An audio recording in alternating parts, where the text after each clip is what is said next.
Hi YouTubers, welcome back to my channel. Today I'm going to show you how I am making waterproof, really effective fire material when I'm out in the rainy season. Fact is, we have had a very dry season now for about 6 months, hardly had any rain, so it's been so dry that the mere thought of having a fire probably could have started a wildfire right away. But it has changed. Now we got a lot of rain coming, and although there's no problem right now finding dry tinder and finding dry wood to use for fire, it won't take more than a few weeks, maybe a month, and then things will be changed.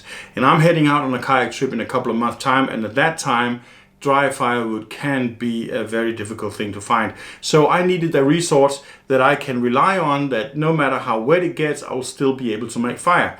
And the secret is, so to speak, cotton balls. Cotton ball is really nice, because cotton balls takes a spark with the fire steel, ferrocium rod, very easy. But obviously if you take these cotton ball and dump it in water, they will be worthless for a long period of time until you succeed drying them out. So how do I make them better? Well, that's quite simple.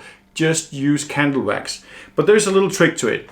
Now, if you see this cotton ball here, it's already become a little bit fluffy, while this cotton ball here, I'm handling very carefully, is more solid. And the best is if you use those cotton balls from the bag of yours that are not as fluffy as this, because it sucks up the candle wax just instantly, and it just doesn't work as well. So, but all you got to do is just take yourself some pinches and whatnot, try not to squeeze it too much, and then you just dump them in candle wax. This is just regular candle wax that I have melted in my pot here, and it just takes a few minutes under slow heat and it will be all right. Now, when you put it in, make sure it just is a quick motion, because if you let it be in there, this one will grow rock solid. So all I normally do is just in like this and up. Let it drip a little bit, and that's it. Take the next one, and you can see, I don't know if you can see that on the camera, but it's like bubbles coming up. It's obviously because now all the candle wax will be suppressing all the air that's inside the cotton ball. But the trick is to avoid that it just soaks it all up so much that it becomes solid. And down and up. Now, I'm using some parchment paper here because it makes a bit of a mess, and it takes about 24 hours for these cotton balls to cure. I'll just make a few now when I'm at it anyway. And as you can see here, the little video here on the side, that's a video I just made to show you, first off, it takes a spark from a ferrocium rod, even though it's dipped in candle wax, but I'll show you how that happens, and it just keeps on burning. The example that I have showing you here on the screen, that is a candle, that's a half a cotton ball, because what I do usually is I just take half of it when I'm using it, because it burns for almost 10 minutes. And there we are, one more here. And I'll just make the last one. There we are. Now, earlier today I made a few ones already, and they're here. They have not been cured long enough, so they're not really rock solid the way I want them to be. So I'll just show you how they look neat and nice, and you can oh, that's an old one, and you can throw them in water. Like you can see this one there, all the while I have been showing you how to make these candle balls. Then I still have this one in the glass, and I'll show you that it will take a spark with no problem whatsoever. Just give me a second and I will get this out of the glass.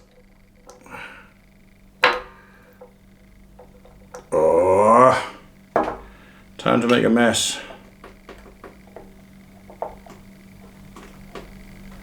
There you are. Now obviously, when I break this one open, I don't want the rest of everything to be wet, because then the cotton will be wet as well. So I'll have to dry it out a little bit. Just dry it out here. Nothing much, but it's been submerged now in water for a few minutes. I mean, it can be for whatever. I used to have these in my packs, because even if I'm out there and it became really hard rain, and for some reason my pack maybe suffers some hole somewhere and I get it wet, it does not matter in terms of my safety for fire. Now I'll just take this one here and I'll take my Mora knife. I'll just push this a little bit aside. Let these cure. There it is. And then what I usually do is I just cut half of it, because you don't need a full one. Well, this one here, what I've done with this old batch is, and you can do that if you want to, I quick dip it in the candle wax, but once they have dried out a little bit so that they got the outer shell is pretty hard, then I dip it another time. This gives me more candle wax, it gives me more burn time. But what happens is when you do it with the cotton ball is obviously it integrates with the candle wax, and as such it works, burns together. But what I do is I cut it in half, and I cut it almost all the way through, because when you cut it, you get a very clean surface, but the rest of the bit I just break it apart.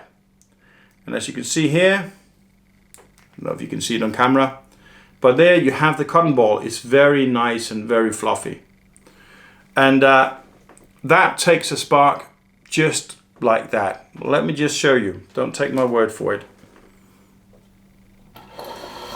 Just get this aside. Don't need that. Just take half of it here.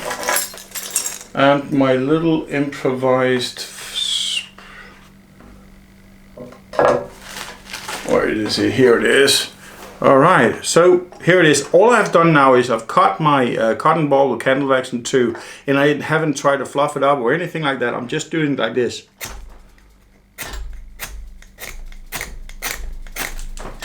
There you are. Now this is a nice table, so I don't want it to burn a hole in it, so I'll just take it out. But just to show you how easy it is. And this piece, half a cotton ball, will burn for at least 10 minutes or almost 10 minutes, and will burn hot. So there you have it. This one was submerged during this little demonstration review, but it will still work. It just takes a spark. It's all a matter of how to direct the fire, the sparks. So this is part of my gear, obviously, when I'm going out kayaking in a couple of months, but I think it's a neat little trick. It's very cheap, it's very efficient, and it's very safe and secure. Why not share it? Until next time, stay curious.